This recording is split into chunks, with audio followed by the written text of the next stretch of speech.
All right. Mic check. I'm good. So I'm Max Ceron. CWB Association Welding podcast. Today we have a really cool guest. Welding podcast. The show is about to begin.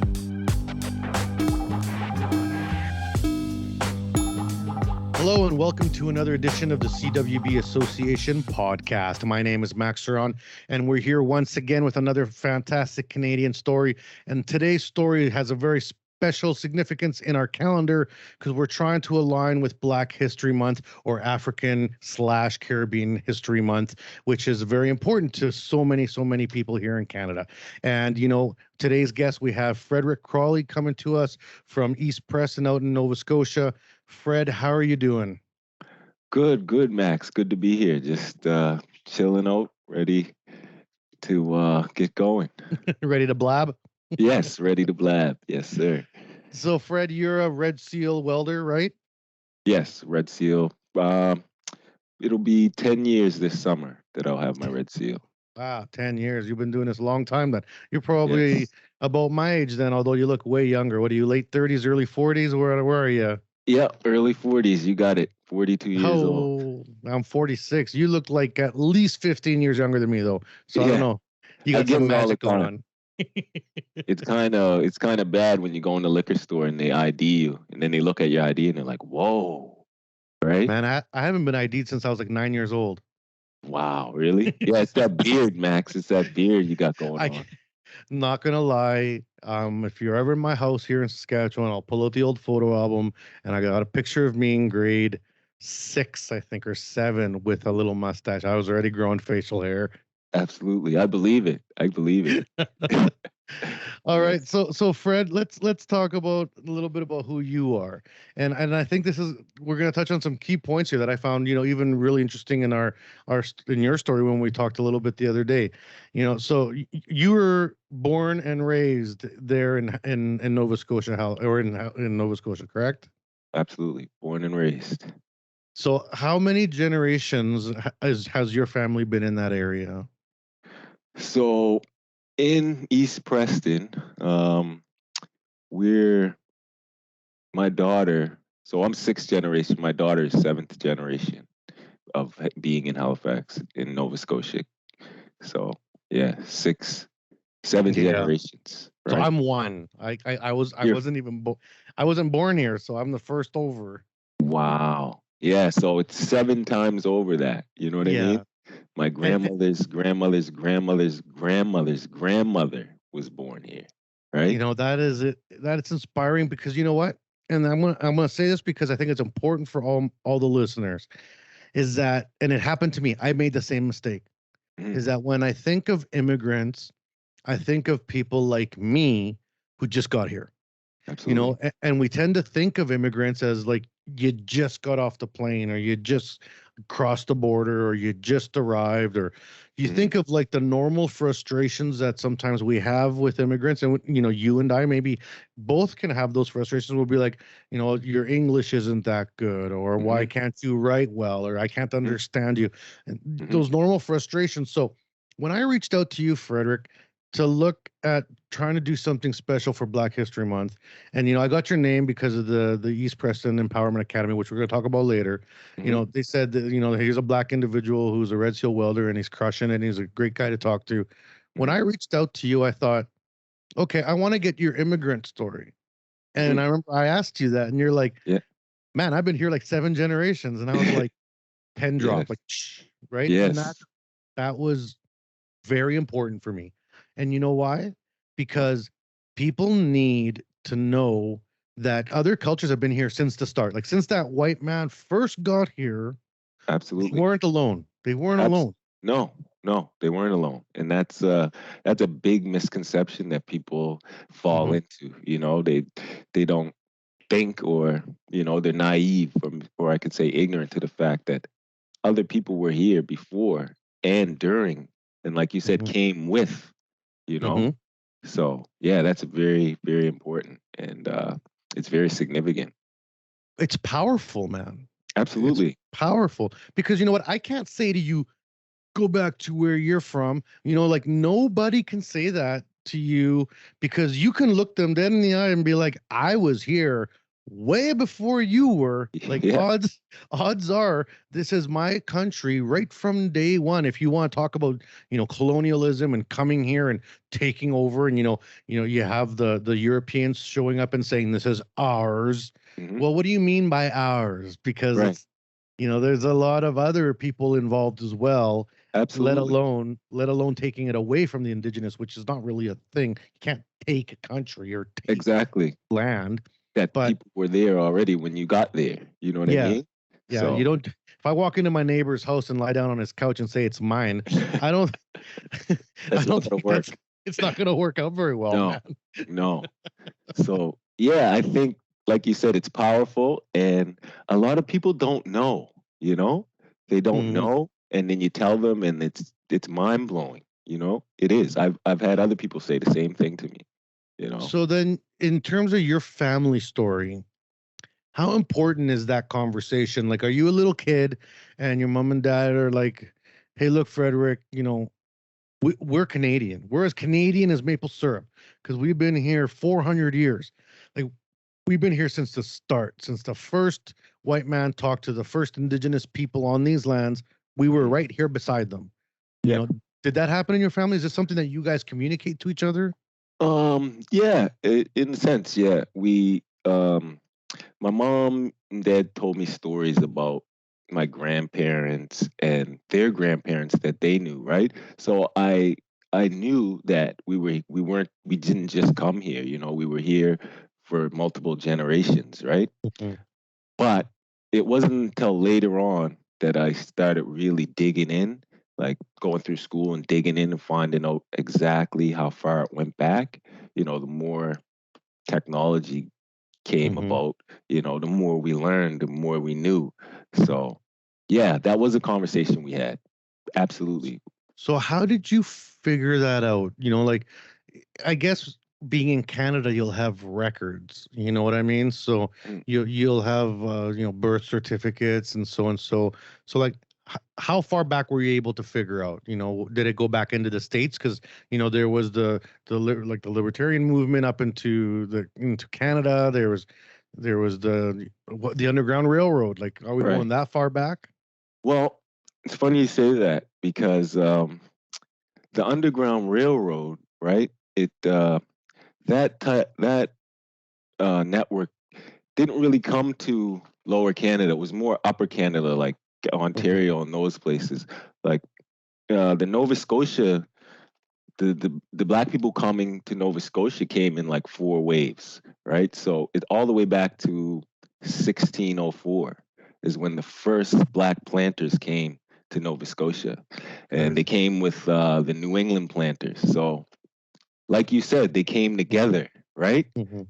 Yeah. And they started planting in like the Annapolis Valley, and that still goes on today. Like uh, there's a lot of foreigners like Jamaicans that come. They just come here to farm, and I just found that out that the black planters were the first ones to come here, and it was in 1604. So that was the first wave, right? Mhm. So there's four waves. So the second wave. Was the loyalists, the black loyalists, which that's where my Your family dad, came in. yeah, Yeah. well, one side of my family, like my Mhm. dad's family, you know what I mean? That's where the Crawley Yeah. name comes from because it's an old English name, right? But Mhm. the loyalists who fought for the British came, uh, and they came in 1783, right? So Okay. that was the second wave. And a lot of people are finding out because there's I'm not sure if you're familiar with the movie the Book of Negroes. Yes, I have it. Yeah, it's a great book. Yeah, yeah. My They wife made a has movie got. out of it as well. Yeah. Yeah, so that Book of Negroes is actually a ledger describing all Mhm. the loyalists that came to uh, to Nova Scotia from. I think they left from New York somewhere, but it was all the loyalists, black loyalists, white loyalists, and they all came together. And the Book of Negroes is actually a ledger, so they would know the description and the names of the people who came over. And going back and doing that research, I could actually find out exactly when my Your dad's ancestors side. came. Yeah. Yeah, yeah.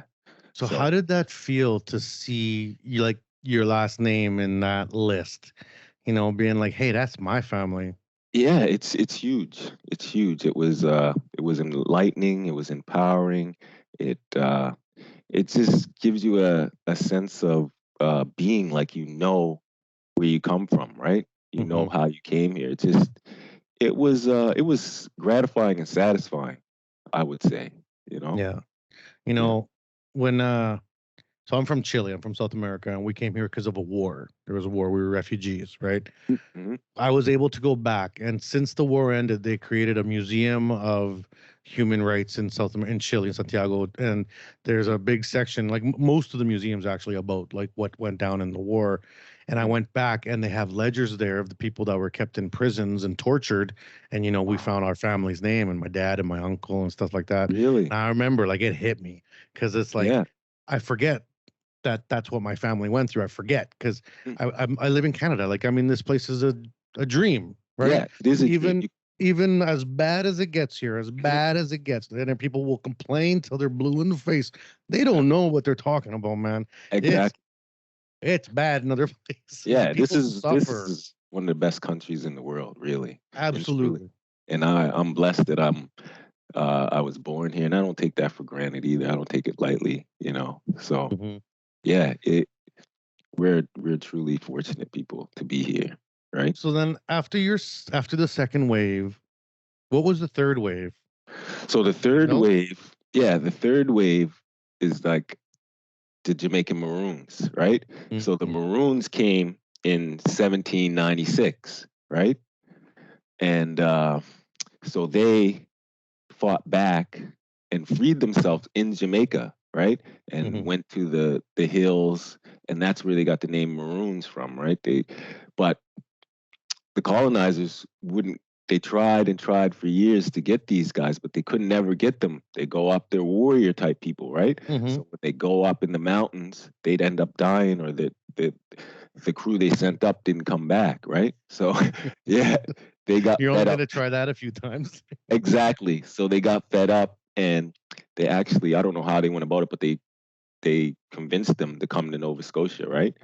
So the Maroons, they got them together, and a lot of them came over to Nova Scotia. They sent them to Nova Scotia, right?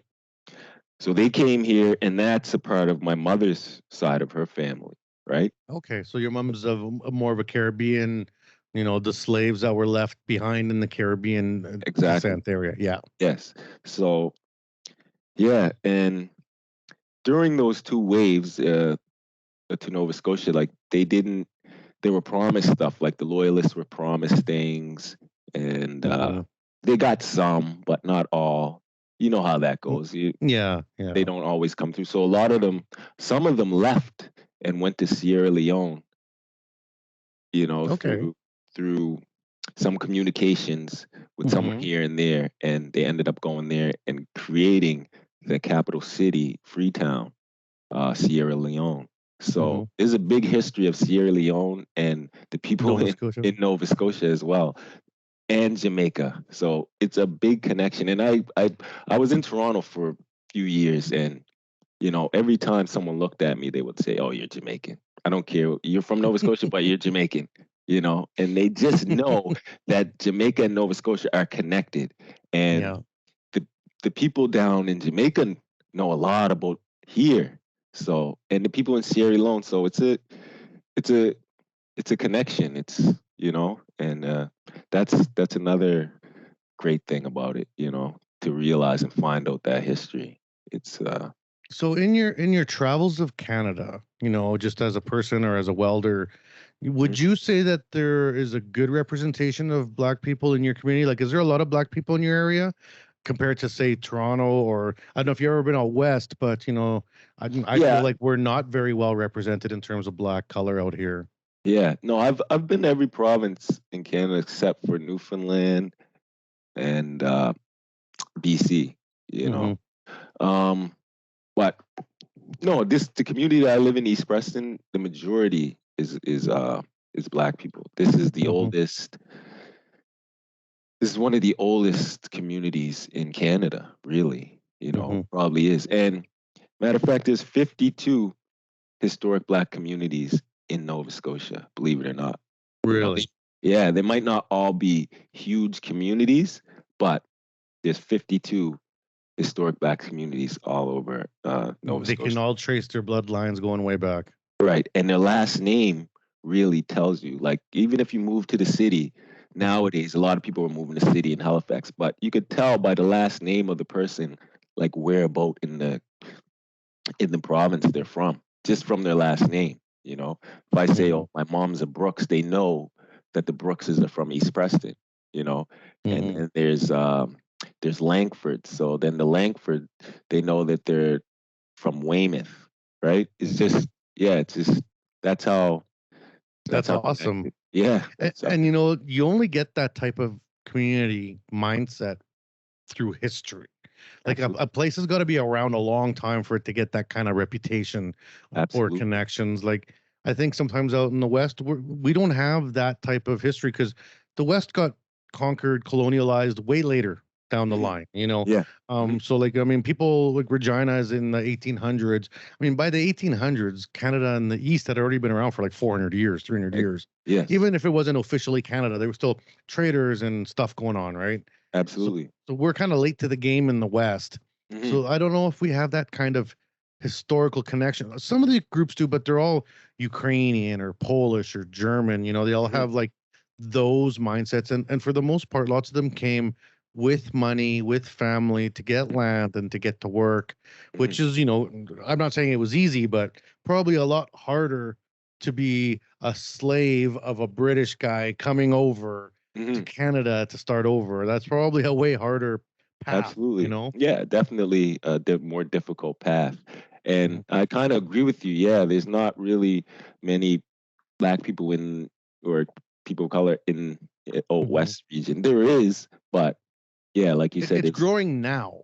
I think it's growing now, but I think from the beginning of Canada, it wasn't as well represented as the East was. And like you said, it's just makes sense. Just logistically, the water's there, the boats are there, travel to Europe and Africa and the Caribbean, that's all there, right? So, but the most diverse province probably is Ontario, just because like a lot of people from the West Indies came there, and like I said, after the planters and those waves came in, then the Underground Railroad was coming through too, but it stayed more Upper Canada. That's what I learned more, that it was more Upper Canada, and it didn't really hit like the Maritimes, like until later. Like the people may have traveled down from there, but more of the Underground Railroad came through like the Ontario region.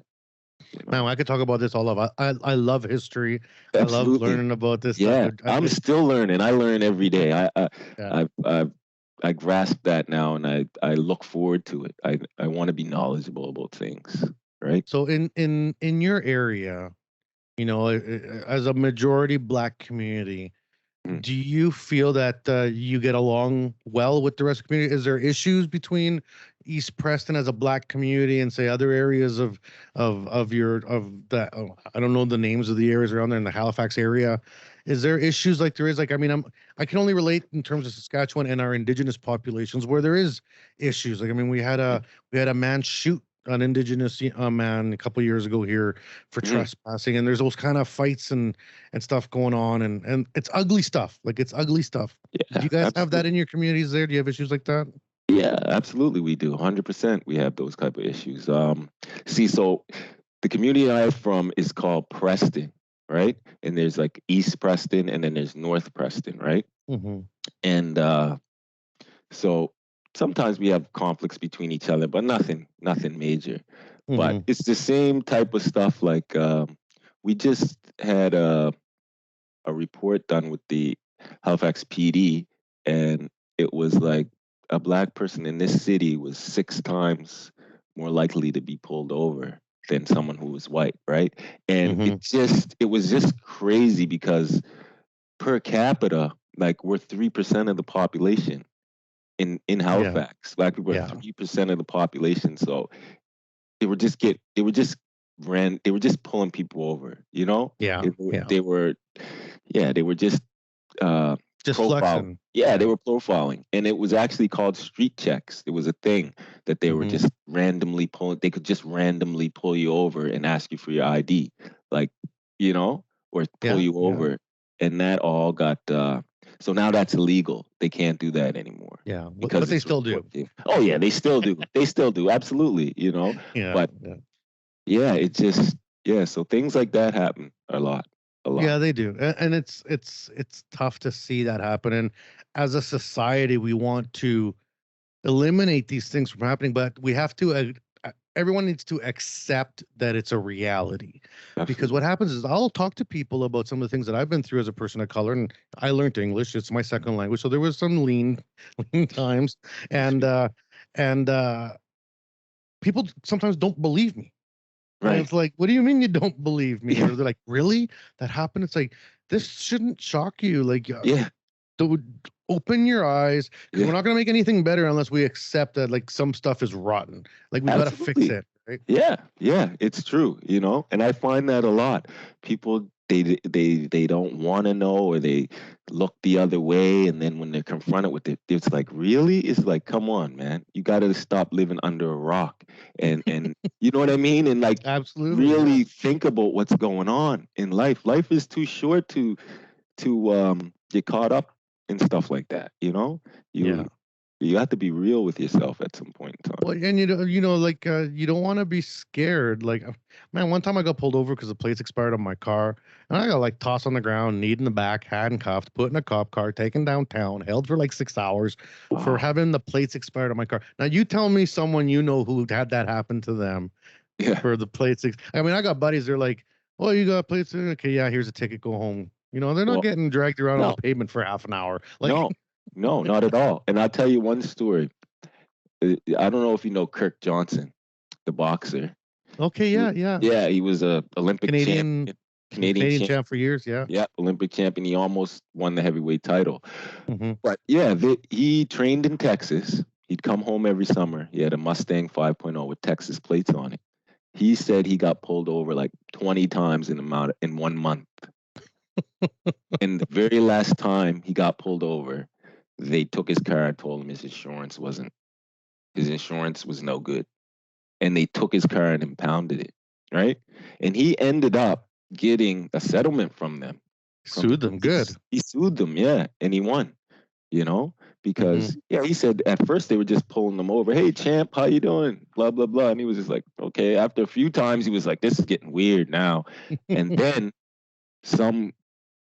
I guess a random cop pulled him over and said, yeah, listen, these plates are no good. This insurance is no good here. This is a fake insurance card or something like that. And they took his car. Yeah. That's ridiculous. Yeah, it is. And this guy is he almost was the heavyweight champion of the, I just don't get it, you know? Well, it's an issue that's everywhere. And, you know, whether it's, the Black community, people of color in general, Black History Month, some people are like, oh, yeah, so, we got Black History Month, then we have Indigenous Awareness Month, and when is it going to end? Never going to end. We need these things. It's important, Like, I mean, I'm Latino. There is such a thing as Latino, time, but that's not even on anyone's calendar right now. We're way down the list. It should be. It is coming. And it's coming, and it's needed. I hope so, because Absolutely. it's often my culture is like, oh yeah, just kind of whatever. But back to you. Actually, this is actually a perfect time to take a break for a commercial. Man, it's already been 25 minutes. Can you believe that? Wow. We're just flying here. All right, so we're going to take a quick break from our sponsors. We're going to come back and we're going to talk about Frederick's welding journey and kind of some of the things that's been going on there. And I want to talk about the EPA, which I think is a crazy, awesome program that's going on. So don't go anywhere, everyone that's tuning in. We got Frederick Crawley here, and we'll be right back after these messages. The CWB Association is new and improved and focused on you. We offer a free membership with lots of benefits to anyone interested in joining an association that is passionate about welding. We are committed to educating, informing, and connecting our workforce. Gain access to your free digital publication of the Weld magazine, free online training, conferences, and lots of giveaways. Reach out to your local CWB Association chapter today to connect with other welding professionals and share welding as a trade in your community. Build your career, stay informed, and support the Canadian welding industry. Join today and learn more at cwbassociation.org. And we're back here on the CWB Association podcast. My name is Max Ceron, and we have Frederick Crawley coming in to us from East Preston, Nova Scotia. And Fred, how are you doing? You having fun? Good. Yeah, I'm enjoying it, Max. This has been a great experience. I'm super happy you guys reached out, and I'm just happy to be here. Well, I'm going to be out there in May for that the apprenticeship forum, Canadian Apprenticeship Forum conference. So I'm sure we're going to have to meet up out there. Yeah, I'm actually going to be at that conference too. I just got an email. We're going to have a discussion panel going on there. So awesome, man. Yes. I'm speaking one of the days too, but I'm not sure which day I'm speaking. So really? Yeah, okay. Yeah, we'll see. I'll We'll make see what's sure. going on. Maybe you'll be speaking in the other stage, and I'll be on one stage. We can yell at each other, be like, "Hey!" Right? Awesome. Be good to see you in person. So yeah. I'm a lot shorter, so don't get your hopes up. Right? Okay. The camera makes me look tall, so Yeah. I've seen other people be like, "Man, you're like 5 feet tall." I was like, "Yeah, never mind. My race is short. Just leave us alone." Right? All right, so we were talking about your history of like a deep, strong history in Eastern Canada. Yes, sir. But that does not afford you protection. You are still the subject of the same racism that anybody, whether they showed up yesterday or 400 years ago. That doesn't, which is sad because you think you would have earned your right to be a Black East Coaster because you've been there since the beginning. Exactly. Yeah. You would think. You know what I mean? Yeah, absolutely, Max. I do. So then, for you coming out of high school, and in your area, how did you get into welding? What was it about welding that made you go down that path, or did you have something else that you tried first? What was young Frederick doing? Well, growing up, my dad was a social worker, right? So he went to university, did all that, and he worked for the government, right? So he did his thing, and when I was coming up, my uncles they just work with their hands. They build stuff, build houses. My uncle had a mill, and one of my other uncles was a boiler maker. So I just took an interest in welding because I was working with him. I was going to go to school to be a social worker too, and then my dad was like, well, you should try to get a trade first, right? Because a trade is something they can't take from you. And he's like, he got pushed out early out of community services and stuff like that. So he encouraged me to get a trade, right? So I chose welding because I had an uncle who was showing me how to do some welding. And he was also showing me his pay stubs, and he would go away for 2 weeks and come back with $4,000 or $5,000 paychecks, and I was like, wow, right? So, and he would talk to me about the unions and all that stuff, and just traveling and seeing and meeting different people. So that's why I kind of went that way, right? And so, did you sign up for welding right after high school finished? No, I took like a year and a half off. I traveled. I went to Toronto for a while, and yeah, then when I came back, I was like, okay, Fred, you got to do something, So then I went into welding. After that, took a 2-year program, NSCC, and finished. Who was your teacher there at NSCC? At NSCC, my teacher's name was Mr. Nickerson. Was my first year teacher, and the second year teacher was Steve Stewart. I don't know if you know him. Yeah, I think I know both those guys. I know a few guys from out there. Okay. Good people out there at NSCC. Yeah, it's a nice college too. People. It is a great college. It was also Gerard Grote and a few other people as well, that helped through that journey. Right. And so after that, I took. Oh, go ahead. So how did you like the program? 2 years is a long time to be in school. 2 years is a long time to be in school, but I enjoyed it. I mean, I met a lot of different people, and it was a long time, but it just didn't feel like that at the time. I mean, time was going by quick. You got 2 You're busy. semesters. Yeah, you're busy. If you really wanted to learn how to do how to weld, and it went by quick, you know, in my opinion. And how did you do? Were you a good student? Yeah, I was a great student. I mean, I never failed anything. I took it really interest in it, and you know, the first year it's a little bit of dragging on, but as it progressed, I got it more into it, you know. And by the end of it, yeah, I was one of the ones that stuck it out, you know. And how represented was your class in terms of color? You know, what if you like the students was probably like, you know, 15 to 20 students a class or somewhere in there. Yeah. You know, how was it? It was just me, and there was one other girl in the class, but everybody was white. It was just I was the person of color in the class, right? You know, and that's still a very strong representation in my, you know, almost 8 years of teaching at the college. I mean, the vast majority are white. I think women are coming in more than people of color. Yeah, People absolutely. of color are still not very well represented for the trades coming in. And I think a lot of it's cultural. And I mean, I may be painting that with a very broad brush, but I understand what you mean. You know what I mean? Because our parents are like, we came to this country not to be like that, go to university, get an easy job. It's kind of like this idea, like, you know, my dad was a Boilermaker, and he was all like, you don't want to get your hands dirty. Like, you want to go work in a nice, clean job. But at the end of the day, it's like, no, man, I do want to get my hands dirty. Yeah, exactly. Yeah, I enjoy it. I don't, you know, I perfected it now to where it's easy for me. It wasn't in the beginning, but years go on that I can pretty much adapt to most situations that I get put in, right? Did you have any trouble finding work once you finished your course? You know, you did well in the program. Was it tough to get that first job? Tell you the truth, I had it in my mind that I was going to leave when I got a job, because I went and did my first placement in year 1, and I walked into this shop, and it was not what I expected at all. It was like it was this big jig with this big I don't know, it was some kind of boiler or something. It wasn't a boiler, but it was just a big structure, tank or something. Yeah. And everybody was around welding. No one was wearing no PPE. They said, "Yep, go in there and start welding." And people were striking arcs all over the place. I was like, "Wow, this is what welding's gonna be all about." You know, and it just, so I was like, man.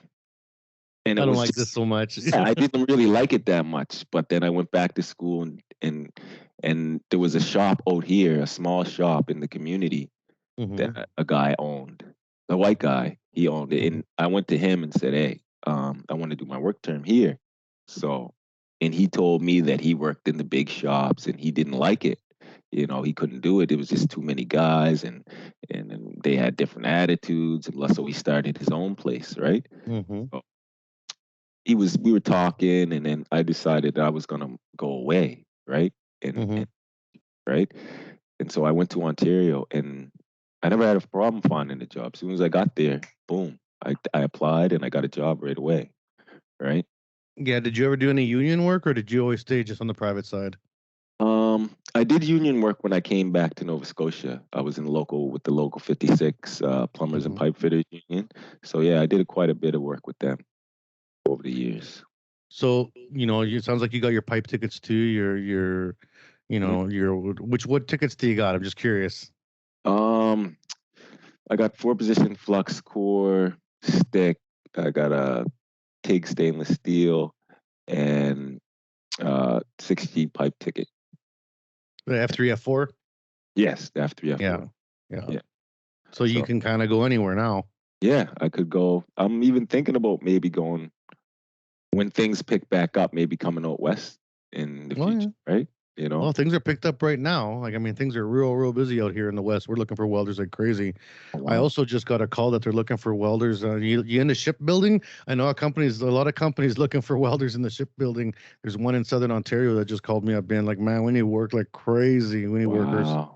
Well, that's good to know, Max. That's good to know. I can network to you and just see where the work is if that's the case, right? Well, that's what the association's all about, man. Is just connecting companies to people. So, I mean, Yeah. we get a lot of information that comes in, and we just share it out and be like, "Hey, everyone, good luck." We're doing the best we can. So, Awesome. Awesome. That's good to know.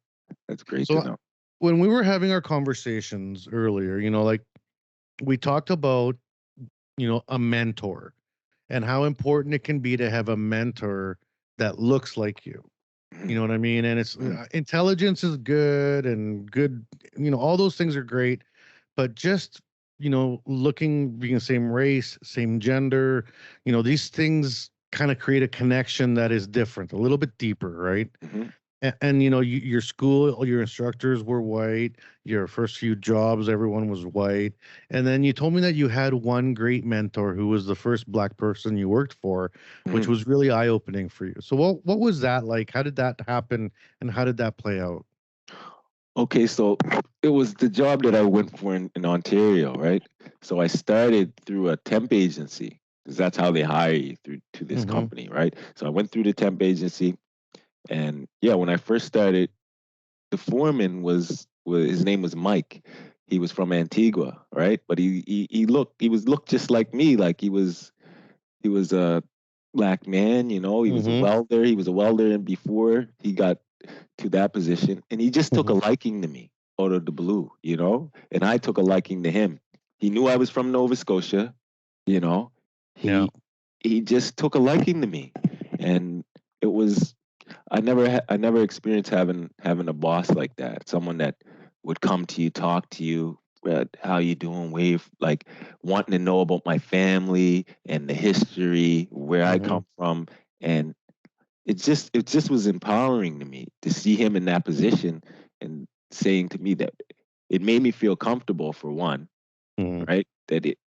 He wouldn't try to put anything over my head or anything like that.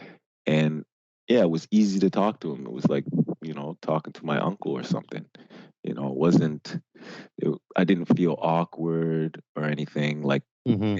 anywhere else, just being the only person there of color, right? But in this workplace, the majority of the people were people of color, Mm-hmm. people from South America, you know, Mm-hmm. people from the West Indies, Europe, you know, China, and it was Asia, it was nothing like that I ever experienced before, and I loved it. I loved it. I learned so much at that job. They gave me so much chances to learn, and I just soaked it all in because it was a perfect learning environment for me. You know what I Yeah. mean? Yeah. It's like that's how you excel at stuff. If you're put in that perfect work environment or learning environment where you feel comfortable, you're able to soak everything in, and that's what I did. It's been proven scientifically that the human brain does not learn if it's under stress. Hmm. It's just it goes into a different mode, different Hmm. chemicals get released, different things happen inside your brain that when you're under stress, all you're thinking about is survival, and Yes. and you're not thinking about learning or thinking ahead. So, and I talked about this on my podcast with a few other people that have had crazy stories about, their lives. And it isn't until you can find somewhere, even if it's the smallest space ever, but at Hmm. some point in your life, you got to find a place where you're comfortable, and then Hmm. all of a sudden you can finally start to let your brain like work, open up a little bit. Absolutely. And that's exactly what happened to me, Max. Exactly what happened to me. I my brain was opened up. I just took everything in and I really learned the craft and I honed it, right? For Hmm. those 5 years that I was there, I honed it. And after that I could do any welding. It didn't matter, you could Hmm. put me in a different atmosphere. I still have the confidence now in myself. I'm confident in my abilities now. So now no one can really on the surface try to take that from me, right?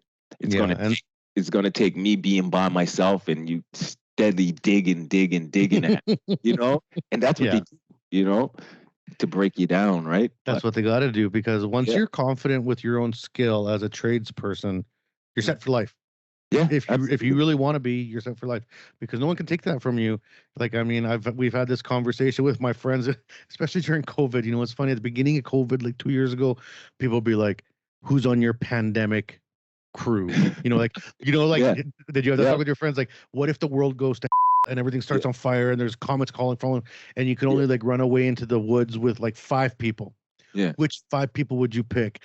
And people would always ask me, and I'm like, I don't care. I'm good by myself. Like, I mean, I'm Yeah, 100% confident I can deal with whatever that happens. Like, absolutely. I agree.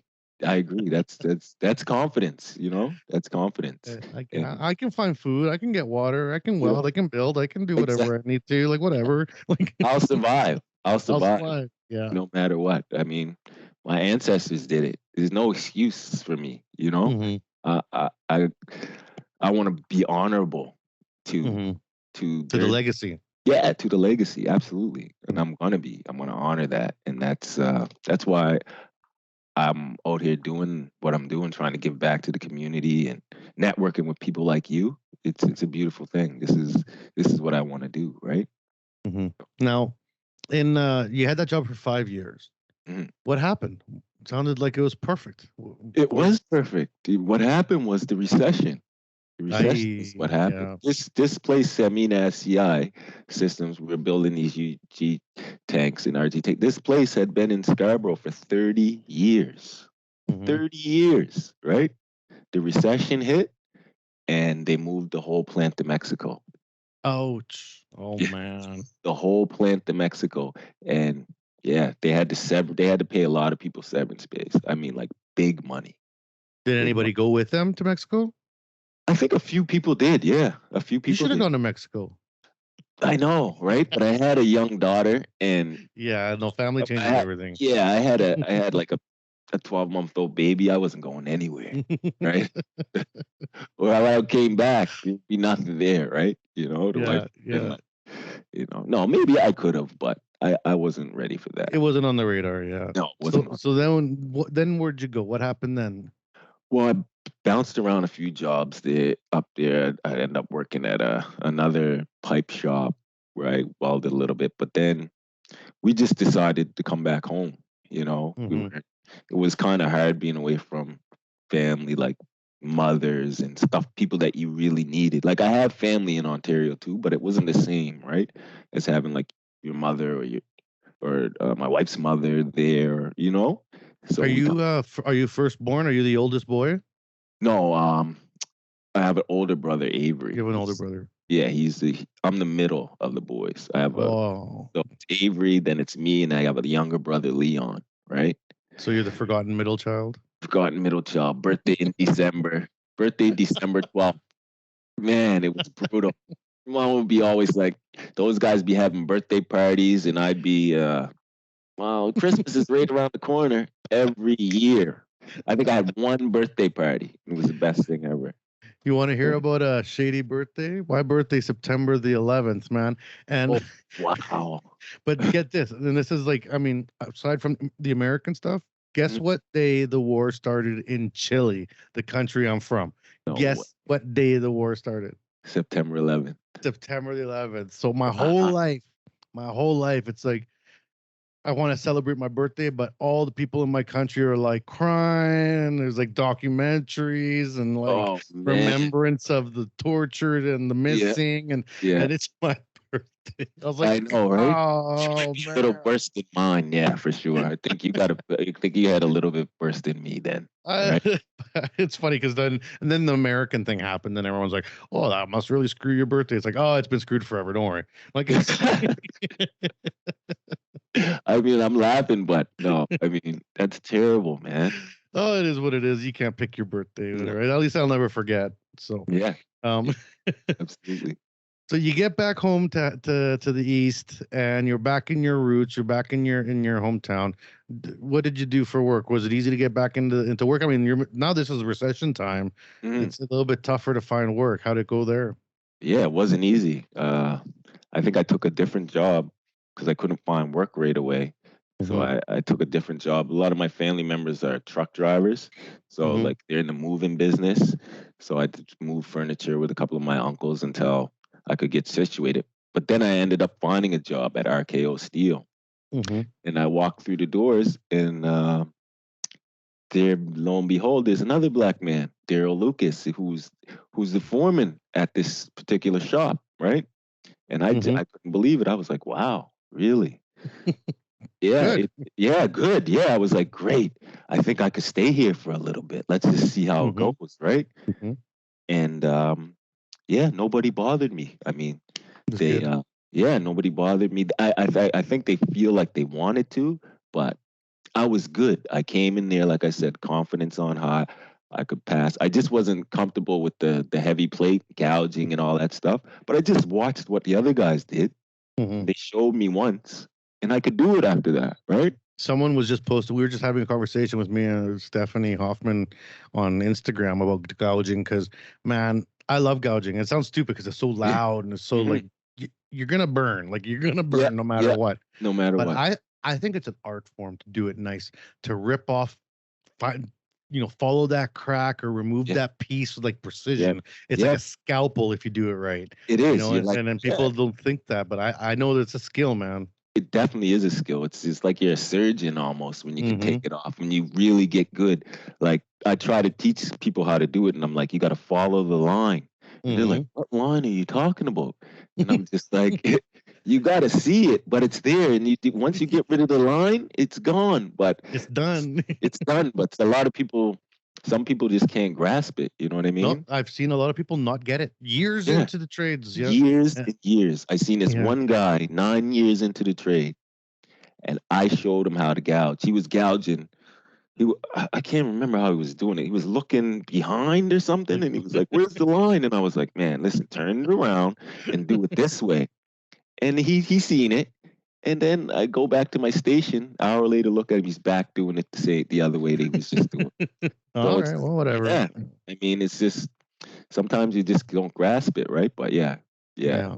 So yeah, they showed me, and like I said, I seen them do it once, and then I was able to do it, right? So But when you were in Ontario, you were at the shop. Your boss was a black man, and you had a really good multicultural mix on the floor. Now you're back in Nova Scotia, and your boss is a black man.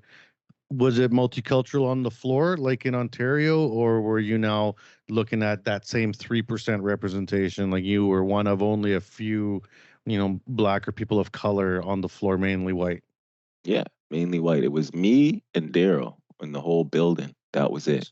There was a Did you few. guys get any flack about that? Did the people on the floor ever, mention anything or do anything rank? Like, I mean, I had a noose hung in my work welding booth once Oh when I was wow. a young man, and I remember that really, really pissed me off. People were Mm. like, "Are you scared?" I'm like, "I don't know if I'm scared as much as just like disgusted." Yeah, Like, yeah. No, like that's stuff. I work with these people. They're supposed Yeah, to be my brothers and sisters yeah, that I work with. And yeah. you want to put a noose in It my was, booth? Like, what the yeah, heck is that? yeah. It's not funny. It's not No, funny, and it's not a joke. no. No, I've been ridiculed. People have said little things, and like you said, they would hang the chain in like a noose, like the Mm-hmm. crane chain. I've seen Yeah. that hanged in a noose, and I'd walking by, and I'm just like, I try not to let it bother me, but I'm just like, wow, really? I mean, this is all you got to, this is all you're gonna do? Like, Yeah. You don't the got nothing best, better than to yeah, you just have work. nothing better to do work than to make a joke about something that's not funny at all, right? Yeah. But no, they would say little things about Daryl, but no one ever said anything to him, because He's the he had boss. just, yeah, he's the boss. He worked his way up, into that position, and they respected him in that sense. But yeah, I could see them taking little digs at me, and where are you from, and you know, And like, for you, that's got to be almost like waiting for that question. Where you from? yeah, From right yeah, here, man. yeah, From I'm here. right here. Oh, really? It's like you said, they just act like you came out of nowhere, or they don't know when they Mhm. really do know. They just choose not to uh, accept it or whatever. Yeah, or digest that information. Yeah, yeah. So So let's talk a little bit about, how I met you, through Divine, who I picked up her last name and her accent right away. She's from Ghana.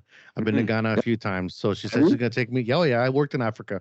And so Awesome. she said she was going to take me to a Ghanese restaurant that her aunt runs in Halifax that she says is the bomb. And I said, I said, I'll be the judge of that because I know what authentic Ghanese food's supposed to taste like.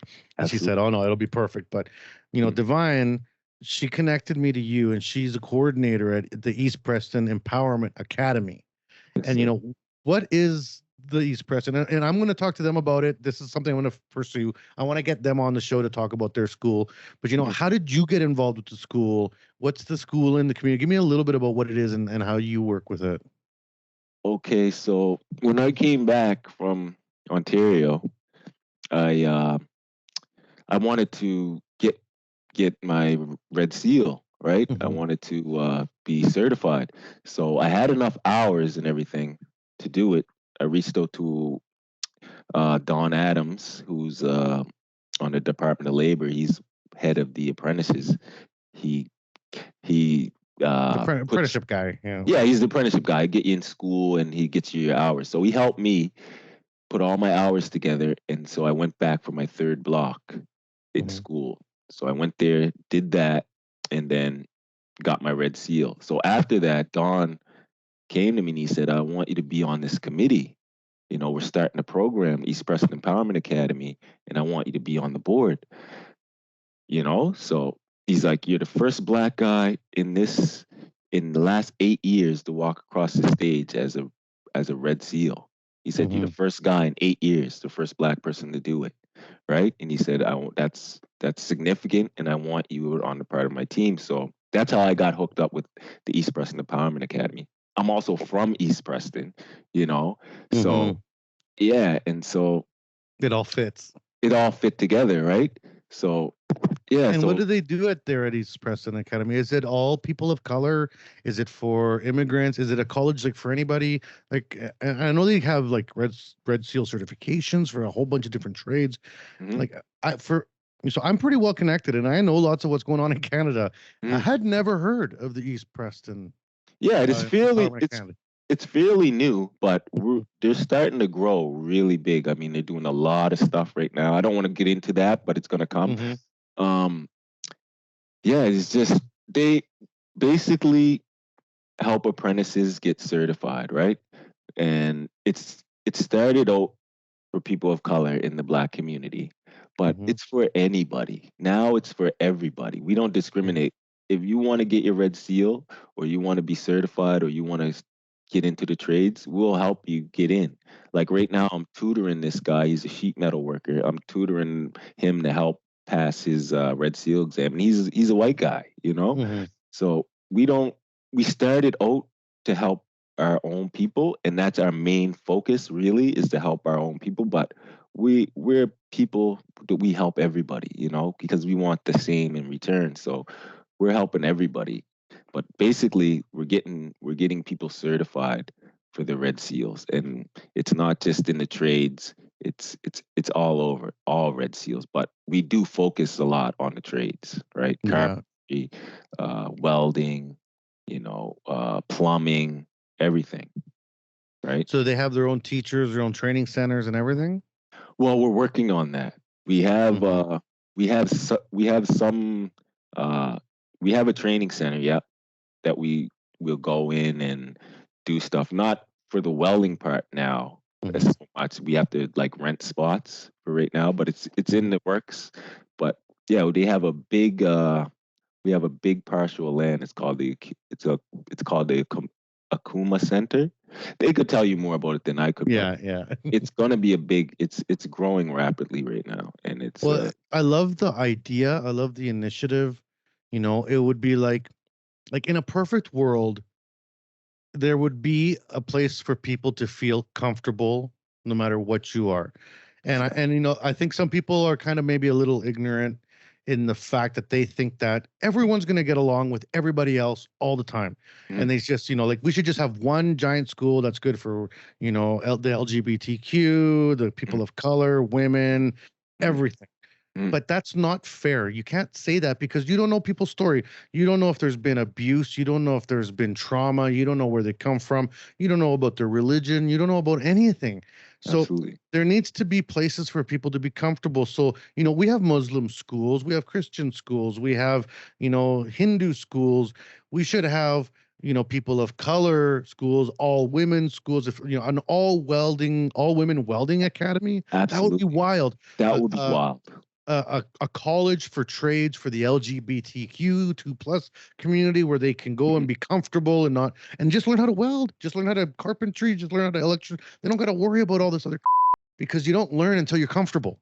Absolutely. Yes. And I think that's what we're working for. We need to have a place for our people to come when they need help. You know what I mean? Or to feel comfortable like I did at Samina when I was there. And it was a perfect learning environment, right? So that's basically what we want to create, and we're trying to create for them to be a support system, right? Because, like I said, me working the trades in Nova Scotia, I can count on maybe one hand how many Black people I've worked with, actually worked with on the floor and across all kinds of companies. Maybe right now the shipyard is where a lot of people are going, right? Most of the work out there right now. Yeah, most of the work is going to the shipyard. So these other places is they're getting work too, but there's no people of color involved there. There's none. Now think about this. How many women foremen have you had in your life? Zero. 53% of Canada is women. Yeah. Zero. That's crazy. Yeah. Think about that. 53% of the country is women, and you've had 0 female foremen. Now, how many Black women foremen have you had? Man, forget about it. Forget about it. That's how far behind we are. We're hundreds of years behind. We got to get on this and fix this. Absolutely. Same for me. 30 years teaching. I've had maybe 2 or 3 people of color be bosses, if that, in 30 years, and no women ever. Have I ever had a female boss in the trades? Never, not once. And so, how is that possible? It doesn't make sense. It doesn't make sense. The math ain't right. And there's a lot more women in the trade. I've worked with so many women in the trade. You know what I mean? Why aren't they climbing to the top? Exactly. Yeah, because the hierarchy, it's prejudice. It's still prejudice out there. We can't just ignore it and be like, oh yeah, it's getting better. Well, it's not getting better fast enough. This just should be a thing that we can say in our lifetimes that it's the past. Do you really want to explain to your kids in 10 years when they start looking for work that it's not as easy for a Black person to find a job? That's not a fun conversation to have. I remember my parents giving me that talk, being like, you're an immigrant, we have to work on your accent. People are always like, oh, you speak great English. That's not an accident. No, man, that's not an accident. And the same thing was going. Listen, I've had someone come to me and actually with the audacity to say, I told them where I was from, East Preston. They were like, why are you talking like that? I was like, excuse me, what? And they were like, yeah, you speak so well. I was like, man, this is crazy. Well, how can you say that to somebody, And people get that all the time. Well, and then the other thing on the other side of the coin is when say you're telling some of your white friends or someone, the people at your workplace, your colleagues, who are Caucasian, and you're saying something about, something being, these things being bad or things trying to get worse or trying to get training or blah, blah, blah. And they'll be like, I've never really noticed in my life. It's like, okay, do you think that if I'm having a bad day with white people, I'm going to go to a white person and complain? No, come on, man. No, that's not going to go over well. You know what I mean? And it's not like and it has nothing to do with, it's just about that comfort level. You're going to want to go talk to somebody that you're comfortable with. So, I will look for another male Latino because we have a connection, and maybe I'll talk in my own language because I love speaking in my own native language, and I try to every chance I have. And then I can have that complain. I can complain comfortably because every human's allowed to complain, but you can't just complain to anybody. You got to complain to people you're comfortable with. Absolutely. And that's a big thing. And don't make that mistake. I could make that mistake and do that, and it would come back on me, because there's no loyalty there. It's just me. It's like Dad said, the lone wolf is easy prey, right? And I feel that I get preyed on a lot. And Listen, for anyone coming behind me that's going up by themselves and just wanting to take the trade in this province, they're gonna have a hard time. They might not finish. I know people that took the trade, their dad took the trade, they're not even in the trade now. They're doing something else. They're just like, I can't do it. I can't do it. You have to be a strong-willed person. You know what I mean? And I got that from my parents. You know what I mean? Not everybody has that in them. No, some people don't have a support net at all, and they're just trying to do it on their own. Yeah, and it's very, very difficult.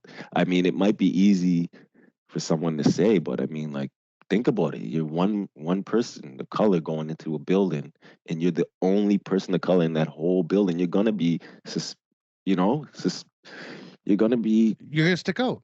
Yeah, you're gonna stick out, and people are gonna notice, and they're gonna say stuff. You know what I mean? Yeah. And just to mess with you, right? Yeah. And what you just brought up is so important in today's days. I literally have meetings about this every week. This conversation came up last week at a meeting I was at, where I was talking about the pipeline of welders, because so much money is being put into getting young kids to sign up for welding. So much money is being put up by the government to get people into the welding trades and get them into the pipeline, the education pipeline for learning the trades. But I don't feel that we're doing enough to keep people in the pipe. So like, it's like if you envision this giant 24 or 36-inch pipe, and then 6 feet in, it's full of holes. Right. That's the pipeline we have right now. We push a bunch of people in. So like teaching, I would have classes that would be almost 50% women. Like I would be like 4 or 5 girls and 6 guys. And I'd be like, this is great. This is great to see this.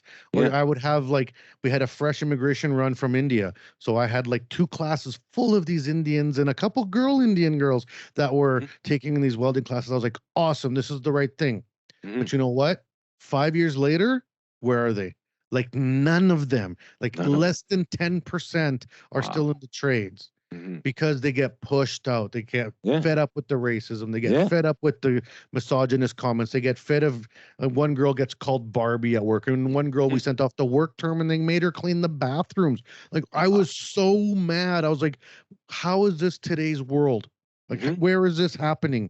I keep even me as an immigrant, I'm shocked by I thought we were past this. If you think it's bad, it's bad. It's bad. It's bad here. Just think about a young guy coming in, young white guy coming in. If he doesn't know the right people, he might not even get, you know what I mean? They might try to hold him down. So what do you think they're going to do to me? Yeah. You know what I mean? They're not going to show me anything, or they're going to show me very little and keep, if I don't grasp it or go above and beyond. Immediately. Immediately. Exactly. You're going to get fed up with it. I've seen it happen. So I have too. Yeah. They put 20 black welders into the shipyards together. So I think that's a big move on the part of the shipyard, because they partnered with EPEA and they made that happen. So I think that's a step in the right direction. 100%. Yeah. 100%. I was working for a large manufacturing company here in Canada, and this is in the early 2000s when the big Filipino migration came over, and we brought over hundreds of thousands of Filipinos into Canada, and we made the conscious effort to train. We brought in I would say maybe a couple hundred Filipinos. This is a large company, and we trained them to weld, and they were doing good. But then we found the best ones of them and promoted them to shift supervisors, and we let the Filipinos manage the Filipinos. Right. And we let that go. Awesome. It went awesome because they could speak in their own language. I don't care. Yeah.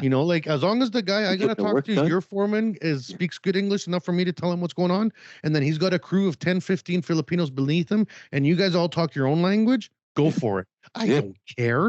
Exactly. And it's way more comfortable for them than instead of me trying to explain in English and them trying to explain back, and it's all broken and we're confused and you know what? I'll explain to one guy, the one who speaks the best English, and then he'll explain it to the rest of you, and then I'll just come back tomorrow. Right. You know what I mean? Wow. See you later. Have a good day. We had a ton of success, and you know what? The Filipinos were so loyal because we did this to them that Absolutely. they forever, like they're lifers now, Forever. man. Life And they is got pensions, they got benefits, they moved their families over, they're bringing their cousins over because they know that this company is going to treat them right, not just give them a job, but also give them the chance to move up, to become, you know, on a level of management, to become a foreman, a supervisor, and they get to even speak their own language. Same with the Muslims. We had a bunch of Muslims come over from Somali.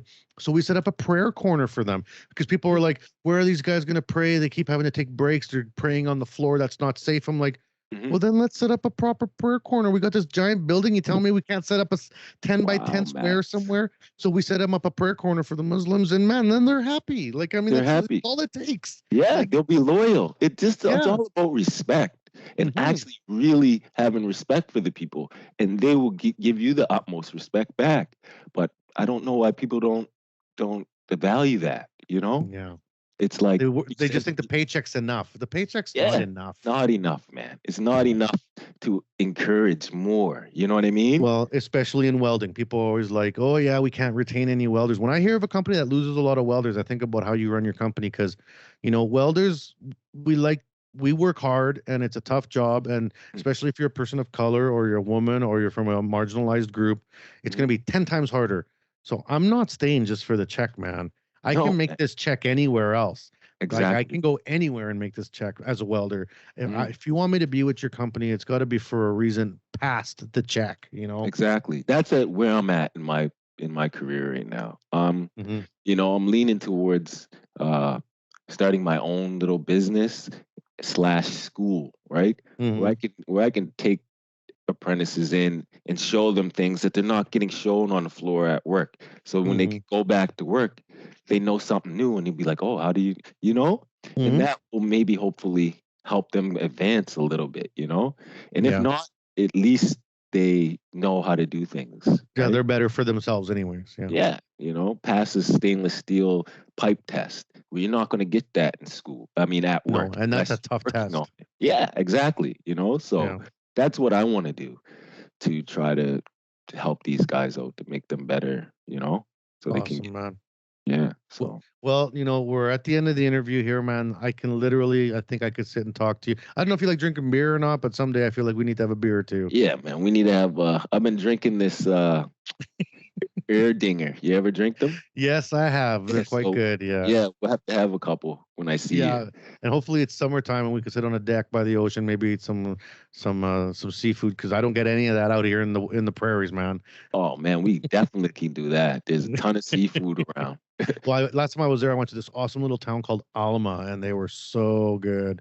But anyways, to end the show, I would love it if you could give, you know, anybody who's listening to this podcast, whether they're a person of color or not, you know, what would be a good piece of advice to get them to, say, overcome some of the obstacles they might face in their you know, path into welding, you know, something that maybe you experienced that you can now give advice to some young person looking to get into the trades? Well, I would tell them to just learn as much as they can. Like, pay attention to these journey people and learn as much as you can from them. You know, even if you're not directly working with them, just try to take as much as you can from them and incorporate it in what you're doing. And don't give up, you know, because I've seen it too many times that people give up. It gets hard, but you have to persevere. You have to persevere. You have to don't give up, and you know, just work hard, learn your craft, learn your trade. You're gonna be better off for it, because they'll never be able to take that from you. So it's your own legacy. It's your own legacy you're creating, you know? Absolutely. Absolutely. That's basically what I'm saying. It's your legacy. So yeah, hone it, take a hold of it. And from my experience, when people see you doing that, they tend to want to show you more, right? When they take digs at you and you don't let it phase you and you keep going and going, then they tend to show you more. I know it's weird, but that's, from my experience, that's what I got from them. No, and I get you. There's a weird tough love that happens in industry that Mhm. it's almost like a test. It's like a test every day to see if you deserve to Yeah. be there. But then some of these tough guys, they end up being your best friends later on down the road. You know, Yeah. like you just Yeah. don't expect it. It's like, I You, thought you hated me. And they're like, yeah, I did. But yeah. You you grew know, on me. because someone probably did that to them. You know what I Mhm, mean? mhm. And yeah, it's a tough trade. I mean, anything's really tough, but I mean, if you really want it, you can have it. You know, you put your mind to it, you can accomplish it. All Right? right, Frederick. This has been a super fun podcast. You know, I'm sure all the people listening are going to appreciate this. And you know, my props to the African and Black and Caribbean communities that are working hard and supporting each other, because I know it can be very tough. And I love hearing about these initiatives and the, you know, these opportunities that are happening. And let's do what we can to push that agenda forward, because it helps everybody. It helps all of Canada. Absolutely. It's more diversity in the workplace it's better for everybody. You know, Mhm. it's more comfortable. It's great. Well, thank you. Thank you so much, Max, for having me on and reaching out to me to get me to do this podcast and this story. I really appreciate it. It's actually something I've been wanting to do. So this is a little bit of a weight lifted off me, and I really appreciate you reaching out to me. I really needed this. I Good. feel really good about it. Good. I'm glad, man. I'm glad. And it's a two-way partnership, you know. And I'm sure the fans are going to love it too. So, you know, it's been Mhm. great. Is there any shout outs you want to send out to anybody that's going to be listening? This is your chance now. Um, well, I'm I just mean, gonna shout out my whole community, the community of mm, Preston, East and North, Nova Scotia as a whole, Halifax, Dartmouth, the whole province. Just yeah, we just need to stick together. I mean, we need to do better. You know, we need to do better as a group.